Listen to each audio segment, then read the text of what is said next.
Today on the Playbook podcast, big news breaking overnight. Donald Trump's secret peace plan with Russia. How will Ukraine react? The Epstein files bill is through Congress and on the president's desk. We're expecting him to sign it any minute. And it's a big day in court too, with James Comey seeking to get his case dismissed. Hello, I'm Jack Blanchard. And I'm Dasha Burns. It is Wednesday, November 19th. And this is the Playbook podcast. Dasha, what a night of news. Are you still alive? No, no, that was a little too much for my little heart to handle. Oh my goodness, we had the Epstein files bill. We had this massive banquet in the White House with Mohammed bin Salman, everyone. We had a knife-edge vote in Congress over the censuring of a Democrat, none of which is the biggest story of this morning. We need to talk about Russia and Ukraine. War and peace. War and peace. We have movement, and this feels like a big moment suddenly. And guys, I have to say, I was watching Dasha Burns on endless calls last night with top sources and top editors trying to get the latest details on this. It was a sight to behold. Let's just start off with what we know right now. So we got two stories dropping almost at the same time last night from the Wall Street Journal and from Axios, revealing that there is movement happening very, very rapidly, it seems, in the Russia-Ukraine peace talks. Wall Street Journal has reporting that Dan Driscoll, the Secretary of the Army, is headed to Kyiv today for urgent talks with Volodymyr Zelenskyy. He's taking with him 2 4-star Army generals and other top US military officials as well. This is pretty unusual. We don't normally get these big military figures going in to negotiate with Zelenskyy unless there's something very specific militarily that they want to talk about. At the same time, Axios reporting that there is a secret peace plan that has been pretty much there, hammered out between Russia and Steve Witkoff, the president's envoy on peace. Ukraine has not been involved in these talks, and it is only today, it sounds like, that they're going to start getting involved in this negotiation. That's a really big deal, Dasha. This felt like it was stalled. It felt like it was going nowhere. And suddenly, well, you've been talking to your sources last night. How close are we to actually something concrete happening here? Yeah, I mean, this is remarkable. Just weeks ago, there was speculation of whether or not the president was going to get sick and tired of this and walk away altogether because he made so much progress in so many other parts of the world in these peace negotiations. And this was just a nut he couldn't crack. Well, it's cracking. The dam is breaking. Whatever metaphor you want to use, suddenly there was a ton of movement here. I've been speaking to my sources. One senior White House official is telling me that they are expecting the beginning of the end of this conflict between Russia and Ukraine to come as soon as this week. At the latest, they're saying next week. That is the belief right now in the White House, is within the next 2 weeks. We won't necessarily have a peace deal signed, but we will have at least the framework of a peace deal and have both Russia and Ukraine, Putin and Zelenskyy on board here. Now, this source confirmed the Axios reporting that you just outlined, Jack, and said that right now, Steve Witkoff is in talks with the Ukrainians and is trying to get them on board with this. I asked about the Europeans, if they're going to like this. And this person said, frankly, we don't really care about the Europeans' opinion here. This is between Putin and Zelenskyy, and if those two men can agree, then Europe will swallow whatever that is. They also feel that given the corruption scandals that have been plaguing Zelenskyy, given where the battles lines are at this moment, that Ukraine is in a position where they really should, and they feel they can get them to accept this deal. They say it's reasonable. It's something that is, they believe, going to be palatable to Ukraine. Of course, we don't know what Ukraine's response is. They haven't said we're going to do this just yet. But the White House sources that I'm talking to are giving a whole lot of credit to Steve Witkoff on this. I asked if the president has plans to speak with Putin, if that's on the schedule yet. I'm told that's not yet in the immediate plans. But we are looking at some serious momentum here, according to the White House. The Axios reporting suggests this is a 28-point plan inspired by Trump's push for a deal in Gaza. There are Russian officials quoted in the story who are very positive about it. And one of them says on the record, quote, "We feel the Russian position is really being heard." So you have Russian officials saying that the Russian position is really being heard. Ukrainian officials have been frozen out of this so far and are only now, today getting involved. We haven't seen the detail of it yet, and the devil will be in the detail because, as we know, like there are peace deals and there are peace deals. The question is like, who's it favorable to? Who's getting what they want? Are you rewarding the aggressor, i.e., Russia, for their aggression, or is this something that's going to feel fair to the invaded country and also going to make Europe feel like it is in a more secure place, not a less secure place, when there is an aggressive nuclear armed country on its doorstep? We don't know any of that yet because we haven't seen the detail. But you have to say, this sounds like Ukraine's worst nightmare. Donald Trump negotiating something directly with the Russians without them being at the table and then it being imposed upon them. Yeah, look, and White House sources I've talked to push back on the idea that Ukraine's been sort of frozen out of this process. They say they've had ongoing talks with both powers. But of course, what we saw in the Axios reporting and what I'm hearing is yes, the primary points of this plan have been worked out between Witkoff and the Russians. And for the White House, it's, the Russians are the aggressors here, and they're the ones that need to agree to stop. And so they feel that that's, the initial priority, and then they could work with the Ukrainians to get them to the table and ultimately to get everybody on the same page. We don't know what is in this plan. We don't know where the territorial debate has landed. We don't know what security guarantees look like for Ukraine. We don't know what promises look like for Russia yet. But there's a dynamic we're in.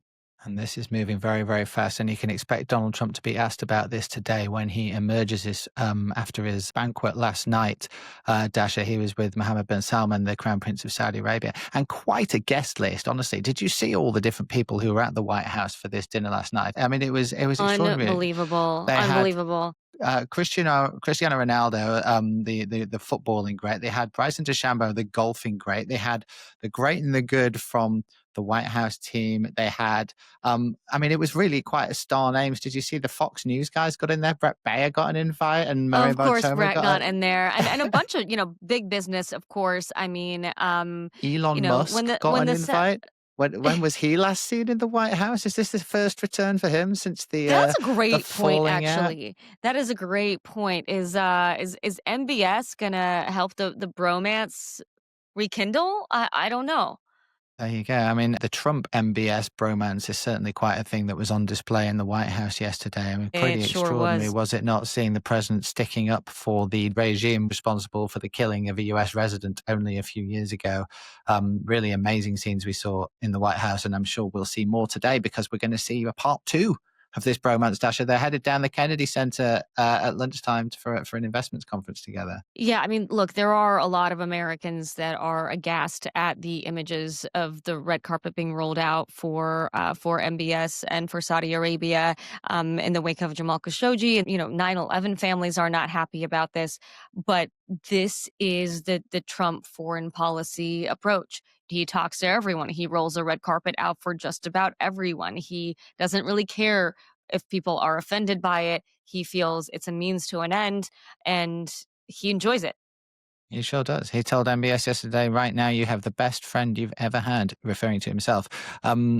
So that's sort of Trump's big thing today, and we're going to hear him speaking at lunchtime at the Kennedy Center in this at this investment summit. He wants to talk about the economy. He wants to talk about how these deals, and he's selling fighter jets to the Saudis and many other things, are great for America, great for the economy. And fair enough, that's his sort of big positive message. He's obviously going to get asked about Ukraine as soon as anyone gets the chance. Now he's also going to get asked again about the Epstein files because, Dasha, this bill just sailed through Congress yesterday. I mean, we kind of figured it would, but it was still pretty amazing to see, after all the toing and froing of the last 4 months and all the battles, to see one single member of Congress across the 2 chambers stood up against it. And that was it. And we are actually going to see, probably not today, but like very soon, a ton more documents related to this case for us all to pick through. I mean, that is my big question, is like, what are we actually going to see? What is the DOJ going to release? Because the White House has been saying that the DOJ has basically released everything that they have. So what are they going to do to make people feel like they are taking action based on this piece of legislation? The other a bit of reporting that I have with my colleague Diana is that the strategy from the White House is going to focus on attacking Democrats. A source told me that Representative Stacey Plaskett and the news of her texting with Epstein during a hearing. They said, "You think we're not going to go big on that? You better bet that we are." They are saying that Democrats are going to sort of rue the day that they picked this fight, essentially, and also saying that Massey, Marjorie Taylor Greene, of course, Nancy Mace, and Lauren Boebert, who, of course, they had to the White House to try to convince her to stand down on this. Like we're going to remember that the frustration with Congress and with Republicans. In the words of one White House official, playing into the Democrats' distraction trap. Um, the frustration is intense, and the president is not one that um, goes off of offense easily. He's a man who can hold a grudge, that's for sure. And of course, we're already seeing Democrats getting attacked over this. You mentioned Stacey Plaskett, the congresswoman. She narrowly escaped a censure motion in the House last night over the text she shared with Jeffrey Epstein. We've seen Larry Summers, the former Treasury Secretary, of course, essentially forced out of public life over his relationship with Epstein. They want to talk more about Bill Clinton's relationship with Epstein. So you can see them trying to weaponize this for sure. I still feel like talking about the Epstein files is generally not a good place for this White House to be. And I feel like they can try and weaponize as much as they want, but what they really want to be talking about is the cost of living and affordability and the state of the economy in the most positive way they can. And still that stuff is getting drowned out. That healthcare costs are the other thing that's very topical, and we saw Trump wading in on that yesterday. Dasha, really narrowing the options for Republicans on the Hill for what they're going to do about the fact that, look, these Obamacare credits, they've basically got a month to figure something out. Congress is going to be out for the holidays in a month's time, so there really isn't very much time for them to come up with something if they're going to do something before the end of the year. Yeah, and what I'm hearing from sources is that there's a real push right now to try to come up with something that everyone can get on board with. I mean, it's not they're not going to revolutionize healthcare before the holidays, but they do recognize the White House and, of course, that just about every Republican on the Hill and every Republican running in a competitive district, that this could be really politically problematic, and they have to come up with something. Then the clock is ticking. Let me just quickly mention one other big story that's going to be erupting on your feeds and on your screens this morning, which is James Comey, the former FBI director, is back in court today over his prosecution over allegedly lying to Congress, a prosecution, of course, that a lot of people have characterized as an extremely politicized one, a weaponized one by the Trump administration. And it is on that grounds that Comey is going to be in court today trying to get the whole case dismissed. This is the first big hearing on this specific point. He was in court last week trying to get the prosecutor, Lindsay Halligan, thrown off the case. But this is like the actual facts of the way the prosecution was approached, what they call a selective prosecution, or at least that's what's being alleged, that essentially the President of the United States doesn't like me, and he has just directed this prosecution to be built around that fact. Now, I was chatting to Carl Cheney, our wonderful court and legal genius reporter at Politico. He was telling me that these sorts of selective prosecution claims, like, they do happen from time to time, and they're almost never taken seriously because, of course, the DOJ just doesn't go and prosecute people maliciously. Of course, it's got real grounds to do it. This feels a bit different. And the reason it feels a bit different is not because, like, Donald Trump's such a controversial figure and lots of people don't like him or whatever. It's because of the things that Donald Trump has said and put on social media, Written down and put on the literally internet. published, Right.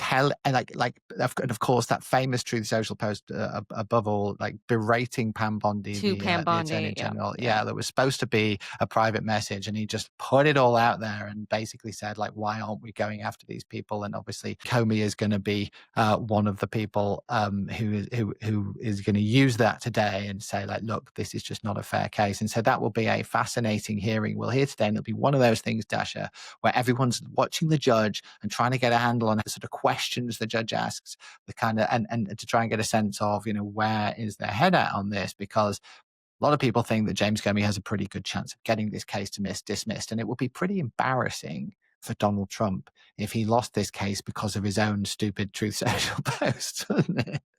He'd really hate that.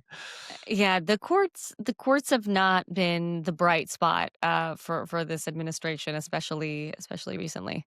No, indeed. But we shall see. That's all to play out. One last thing before we go. I just wanted to mention, speaking of the courts not being a bright spot, this one actually made me laugh. We saw last night the Trump administration has agreed not to repaint the Eisenhower Executive Office building until before the end of the year because a judge wants more time to think about whether this repainting should be allowed. Is the judge going to get some paint swatches? Like, do they get to? Does the color influence the decision here? Yes, it completely does, because this is, a historic Gilded Age building or whatever, and it's been this color, this sort of, what Trump says, it's like a boring gray color. All right, let's all go to Home Depot. Well, there's, he wants to paint it white, and this judge, who you might think judges have better things to do than consider the paint job on one of the buildings in Washington, but nope. This and the Trump administration, to be fair, has bowed before the judge and said, okay, we're not going to paint the Eisenhower building before the end of the year while you consider whether this tone of white is acceptable or not. You know what? I could really use the court's opinion on painting our kitchen cabinets. My husband and I cannot decide. I want to keep them white. He wants to paint them sage green. Only judges can decide these things. Please come to the rescue. Where do I need to file my paperwork? We are going to leave it there. Thank you so much for listening, Dasha. Thanks so much for being here. We've got loads more news and analysis, as always, in today's Playbook newsletter, including loads of Dasha's great reporting on Russia and Ukraine and everything else. You can find that at politico.com/playbook. And we will be back with you tomorrow. Have a great day. Thanks, everybody.